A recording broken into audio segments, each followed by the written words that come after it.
Pagaling natin gaya na. Baka poste ito, poste. Poste. Yun, mga garahe ay magpapalit po tayo ng dingding. So yun, binaklas natin, lumang antik na dingding. So yun, makikita nyo ay puro inanay na itong isang dingding na to.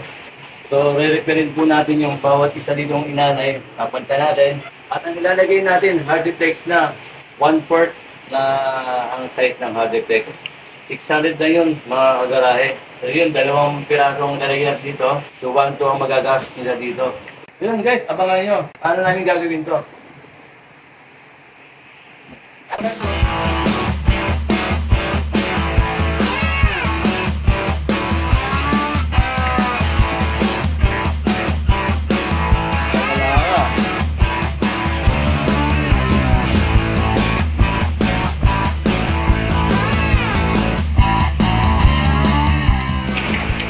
Plywood pala yun.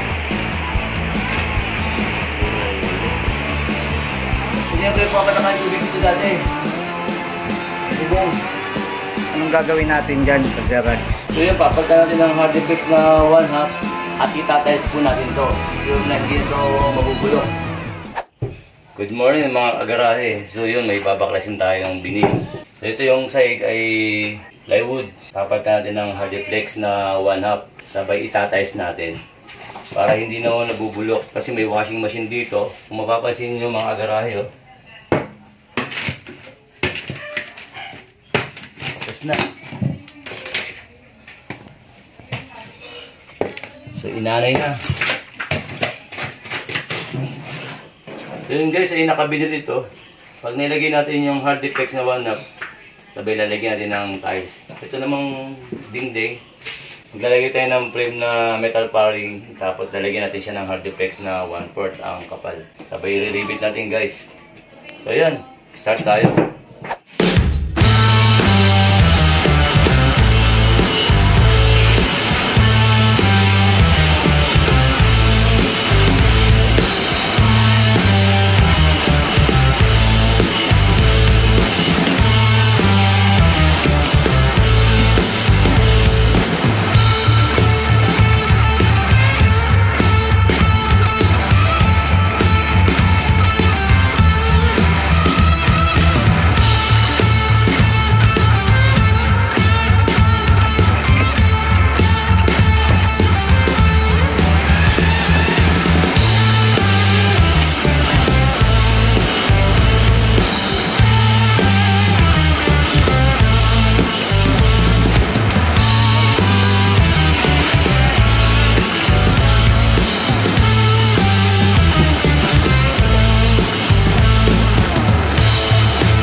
Mga garahe ay mag-apply po tayo ng Solignom kasi may anin na po yung mga kahoy.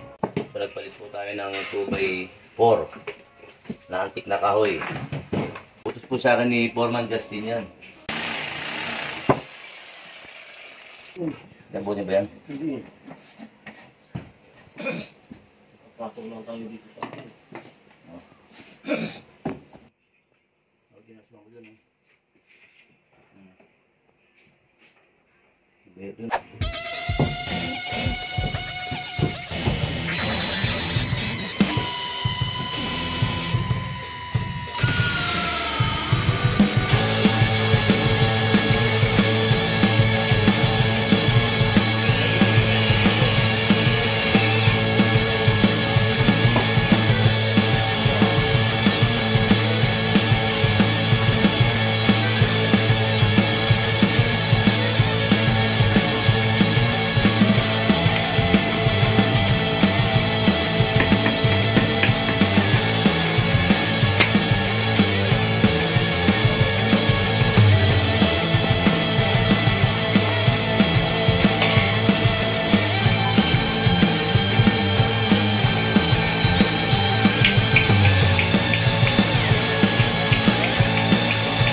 Bornado.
So yun mga kagarahe ay nag-tiles po tayo dito sa second floor. Dati ho siyang high plywood. So ginawa namin, tinanggal namin yung 3/4 na plywood. Pinalitan po namin ng 1/2 na hardiplex. Sabay tiniles po namin. So yun mga kagarahe, kung mapapansin nyo, yan.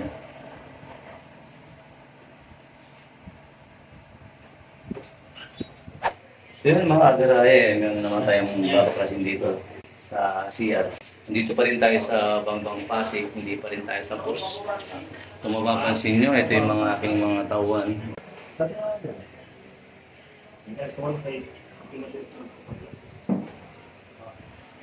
So ito yung ginawa natin na hardiplex. Paglagay tayo ng metal paring. So napinturahan na ho natin yan. Ang sinusunod po natin ay yung flooring naman. Nagtanggal ho tayo ng plywood.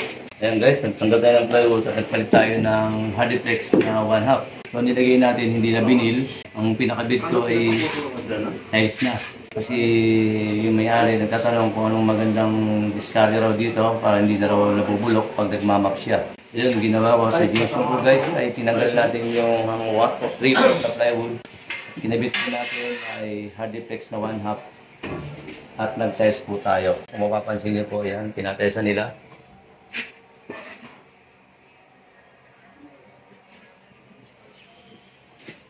Yung guys, ang ginamit po natin ay adhesive. Yung pinagdikit natin. Manipis lang naman, nasa 1/2 o yung iba 3/4. At yun, nakita ng may-ari. Ito, susunod niya to guys, itong CR niya. Kung mapapansin nyo, yan, tuklap na. So, pasok na yung daliri natin.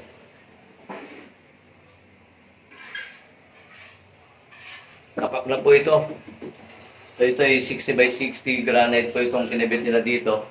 Wala, new choice talaga tayo mga garahe. Kailangan baklasin natin yung mga ating cold niya, shower, yung medicine cabinet niya na glass. Yan guys. At yung lavatory. Yan yung glass, natanggal na natin. So pinabibili muna natin yung may-ari ng tapon dito sa faucet at sa bidet. Para matanggal natin itong tiles, hindi sasabog yung tubig.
So yun guys, natapos na ho natin yung CR.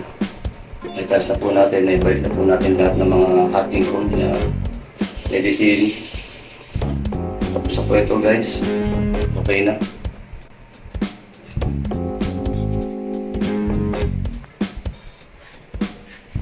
Yung flooring, natapos na po natin. Yung mga pintura.